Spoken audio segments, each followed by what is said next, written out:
Sholat berjamaah. Sholat berjamaah keutamanya luar biasa besar. Kalau orang yang rindu kemuliaan tidak sholat berjamaah, mungkin dia tidak mengerti kemuliaan apa yang dicari.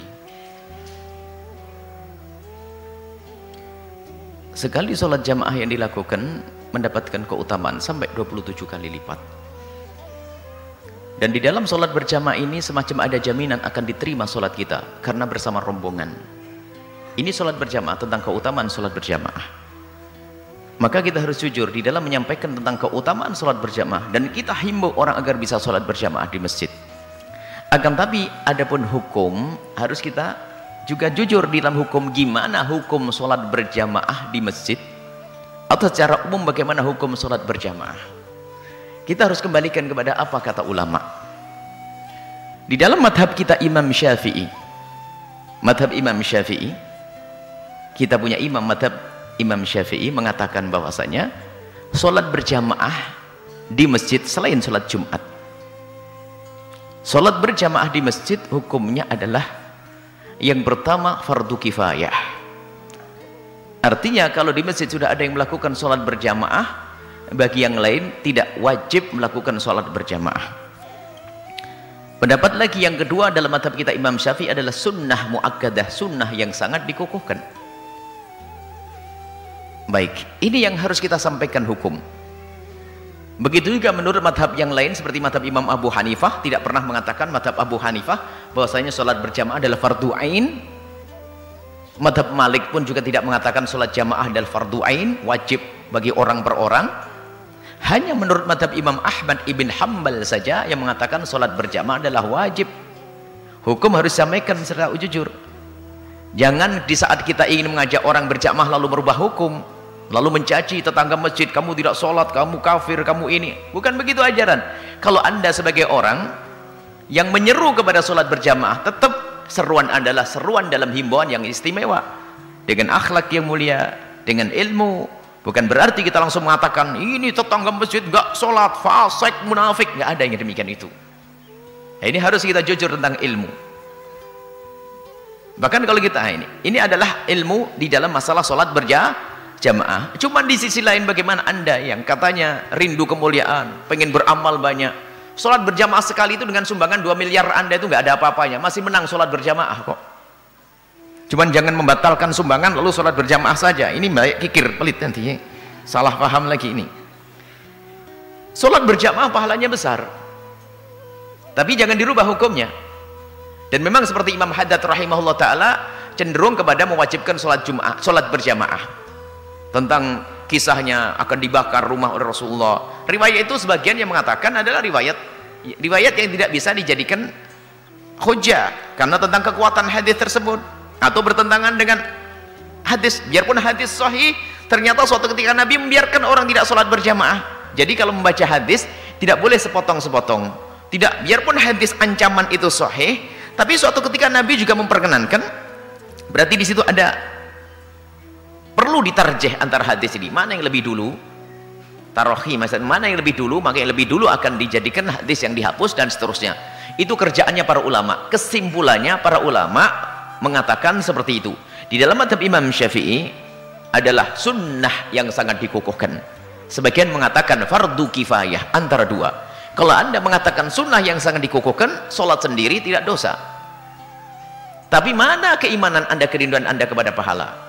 Dan kami himbau kepada siapapun, misalnya termasuk ada Masya Allah kita ketemu dengan kelompok orang yang menghimbau sholat berjamaah seperti saudara-saudara kita dari jamaah tabligh dan sebagainya. Itu adalah menghimbau dalam irama sunnah, tidak dirubah jadi wajib. Sebab di dalam madhab Imam Abu Hanifah itu juga tidak ada kewajiban, bukan wajib, bukan. Jangan dirubah, jangan sampai kita semangat mengajak orang lalu merubah. Nah, ini adalah khianat kita dengan ilmu, tidak bisa. Tetap kita katakan sunnah yang dikukuhkan dalam madhab kita Imam Syafi'i atau fardu kifayah. Cuma himbauan kita adalah dari sisi bagaimana engkau orang yang beriman katanya rindu kemuliaan kok tidak sholat berjamaah, itu bagaimana? Dan di dalam madhabnya Imam Ahmad saja mengatakan sholat berjamaah adalah wajib dilakukan, wajib. Hanya dikatakan apakah syarat sihah? Kalau syarat sihah tidak sah kecuali berjamaah. Atau syarat wujub artinya wajib saja.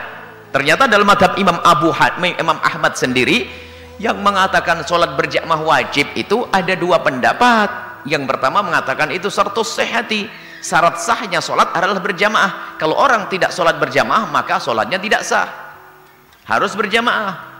Kemudian yang kedua dalam madhab Imam Hambali sendiri bahwasanya itu syaratul wujub, artinya salatmu kalau sendiri tetap sah tapi kamu dosa karena tidak berjamaah.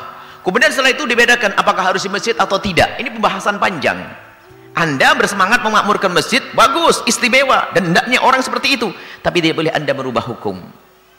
Tidak boleh Anda merubah hukum yang semula sunnah lalu Anda jadikan wajib biar orang pada berangkat ke masjid.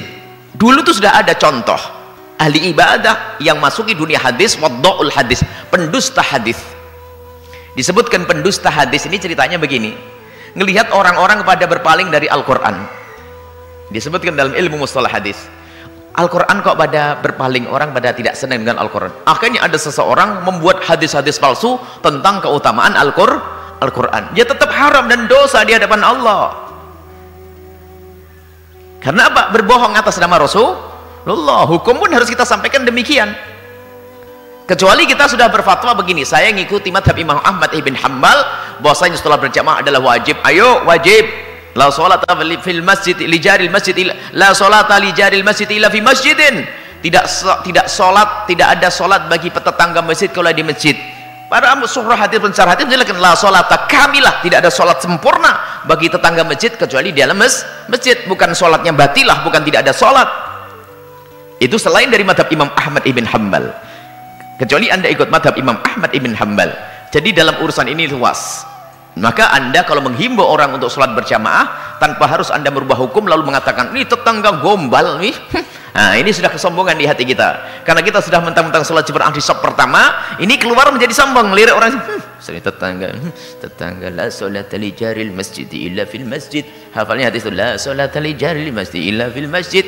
Semua kelesinek meri ngolok orang. Nah ini hati kita yang kotor. Tapi di sisi lain kami himbau, Anda tetangga masjid nggak mau sholat ke masjid itu bagaimana? Iman Anda itu di mana? Kerinduan kemuliaan di mana? Apalagi kelas ustadz atau santri, masya Allah, kalah sama seorang pedagang yang insaf. Dengar suara adzan saja bingung kita sholat di mana, sholat di mana. Allah, mana keimanan, mana kerinduan? Santri kok masih dioprak-oprak.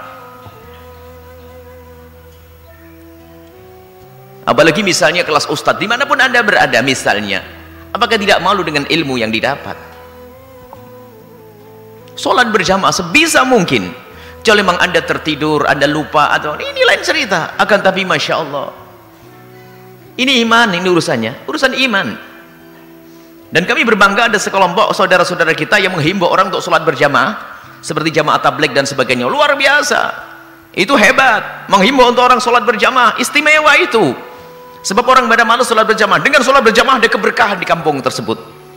Ayo kita giat untuk sholat berjamaah. Tapi tetap jangan dirubah hukum. Anda pun tetap dengan senyum melihat orang belum sholat berjamaah, ya khusnudon. Mungkin dia masih sibuk.